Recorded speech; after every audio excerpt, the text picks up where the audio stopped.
2021 was a huge year for NASA's Artemis program, which aims to return humans to the moon for the first time in more than 50 years. Not only did the first Space Launch System rocket get stacked for flight inside the iconic Vehicle Assembly Building located at NASA's Kennedy Space Center in Florida, it is nearly ready for its first uncrewed flight early next year under the name Artemis 1. Also this year, we found out, albeit with a bit of drama, what company would be designing the human landing system for at least the first crewed lunar landing since 1972, SpaceX and its Lunar Starship. But because of a lawsuit by one of the contenders for the HLS contract, Blue Origin, the agency was delayed by some 7 months in getting started with SpaceX. To be fair, however, a lot of things were not riding in favor of NASA's goal of returning to the moon by 2024. In fact, is the agency still even on track for this date? Spoiler alert, it's not. Hi, I'm Derek, and my channel Orbital Velocity is all about telling the story of human spaceflight and our journey toward becoming a multiplanetary species. Before we begin, I want to welcome all of my new subscribers and thank those for leaving comments and engaging in live streams. I sincerely appreciate it. In this Artemis program update video, I'll talk about the Blue Origin lawsuit saga and its outcome, an updated timeline for NASA's lunar ambitions, as well as the status of some of the hardware for missions beyond Artemis 1. All of that and more coming up.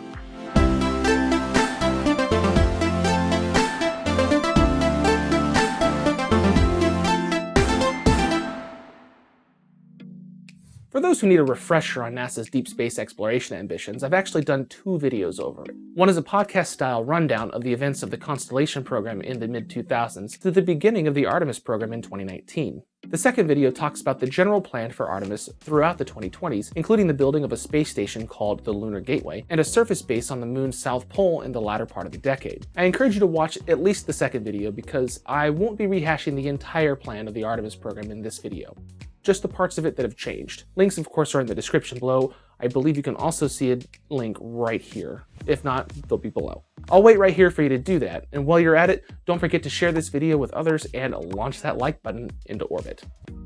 Alright, now that you're back, let's start by talking about the Human Landing System program. In April 2021, NASA decided to award SpaceX a sole contract for the lunar lander based on its Starship rocket being developed in South Texas. There were 2 other contenders for the contract: Dynetics and its Alpaca lander design, and the National Team Integrated Lander Vehicle led by Blue Origin and partnered with Lockheed Martin, Northrop Grumman, and Draper. While all 3 proposals had major technical challenges that needed to be overcome, NASA ultimately selected SpaceX because its bid had the lowest cost of the 3. NASA hoped to be able to choose 2 designs to compete, much like what was done for the Commercial Crew Program with SpaceX's Crew Dragon and Boeing's CST-100 Starliner. However, the fiscal year 2021 budget from the US Congress did not offer near enough money. The White House had requested $3.3 billion for the Human Landing System program. Congress only allocated $850 million. What a surprise. As such, NASA opted to only select SpaceX's design. The firm fixed-price, milestone-based contract is worth a total of $2.9 billion over several years and includes a demonstration landing before the actual crewed landing during the Artemis 3 mission. For comparison, Blue Origin's lander proposal was estimated to cost about $5.9 billion, with the Dynetics design reportedly costing significantly more. In response to this selection, Blue Origin and Dynetics both filed protests with the US Government Accountability Office, stating that NASA violated procurement laws by approaching SpaceX for modifications to its proposal and not Blue Origin or Dynetics. The protest meant NASA and SpaceX could not begin work related to the Lunar Starship contract. The company was, however, able to continue general Starship development at its South Texas development facility. Finally, in late July 2021, the Government Accountability Office ruled against Blue Origin and Dynetics, stating that NASA was well within its rights to award a sole source contract and that under the terms of the procurement, the agency was allowed to approach a company that it had tentatively selected in order to modify the proposal. Days later, Blue Origin filed a lawsuit against NASA in the US Court of Federal Claims, further delaying the start of the HLS work by SpaceX and NASA.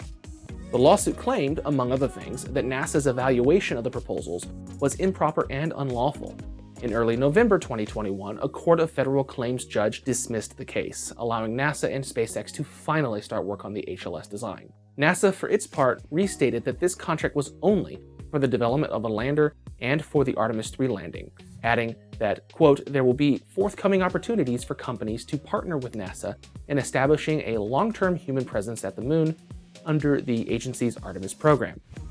One of those opportunities includes a follow-up contract to help NASA enable a steady pace of crewed trips to the moon.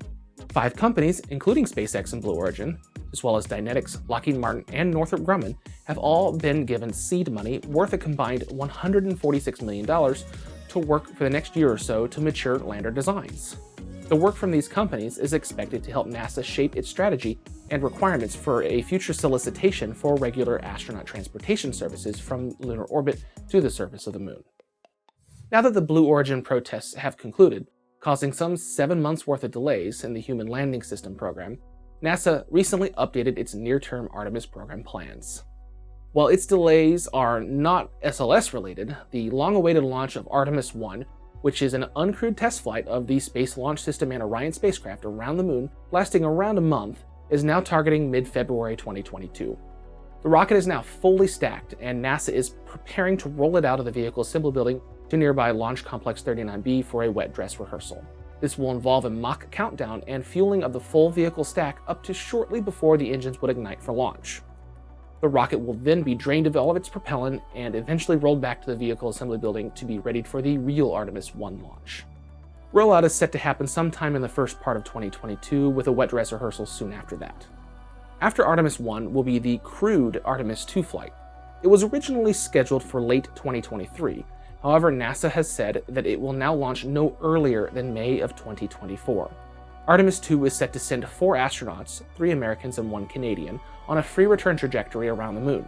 This mission should last a little over a week. Part of the delay in that launch has to do with the increasing scope for the mission.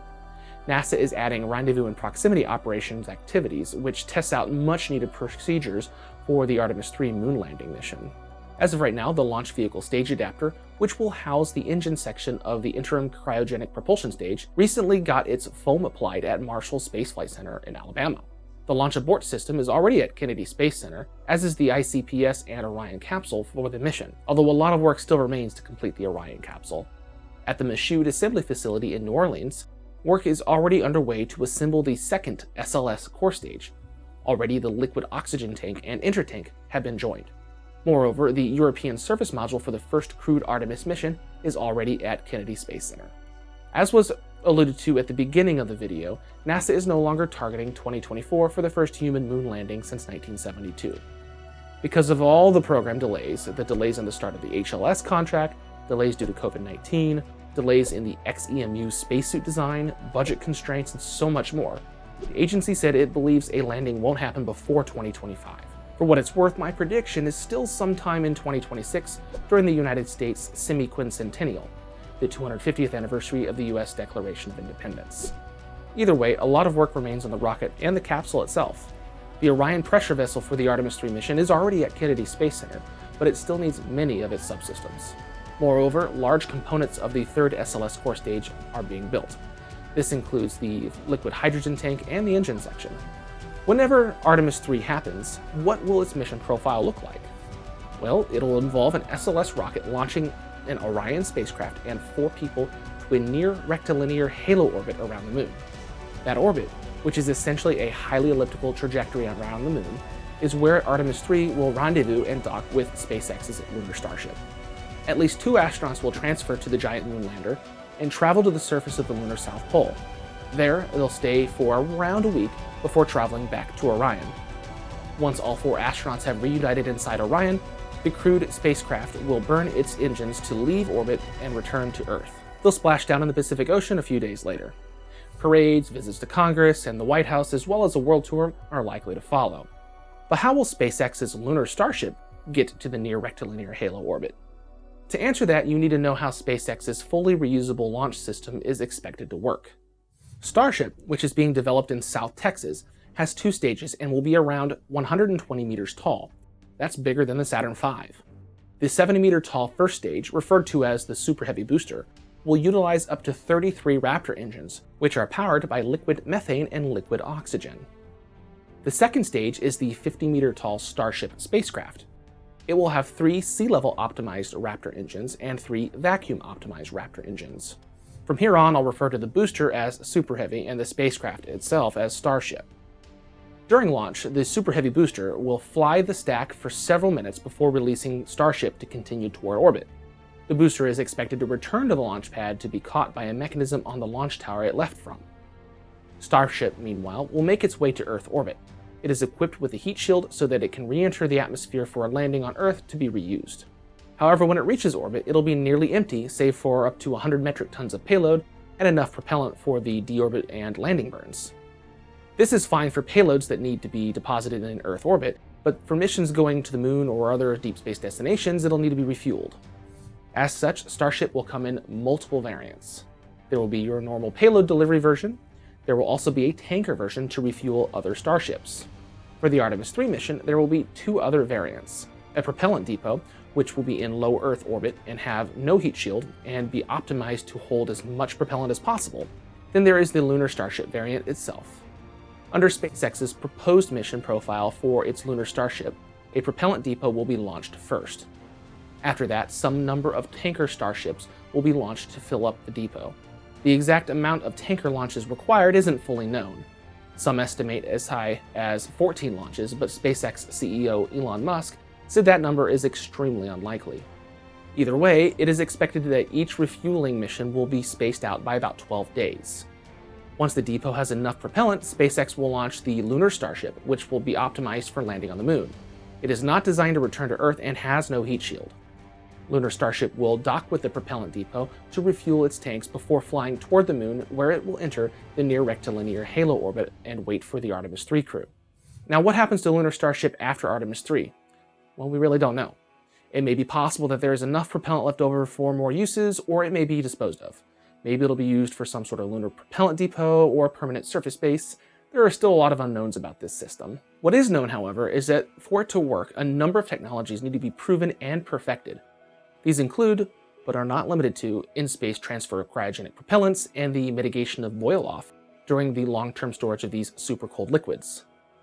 And that's all after SpaceX proves the reliability of a rapidly, fully reusable launch system, something that nobody's ever done before. Ever. I have no doubts that SpaceX can pull this off, but there are a lot of boxes that have to be checked over the next 4 or 5 years before a human moon landing can occur. Expect setbacks and expect challenges. While not required for the first 3 Artemis missions, NASA does continue to have plans for a space station placed in a near rectilinear halo orbit around the moon. Its first 2 modules, the Power and Propulsion Element, PPE, and Habitation and Logistics Outpost, HALO, are expected to launch on a single rocket, SpaceX's Falcon Heavy, no earlier than late 2024. The PPE is based on a very common Maxar Technologies satellite bus for geostationary satellites. It'll be combined with very advanced solar electric propulsion hardware. Attached to it will be Northrop Grumman's Cygnus-based HALO. Fabrication for HALO has already begun, with final structural welding expected to be completed by the end of 2021, with the assembly of the module to occur in 2022.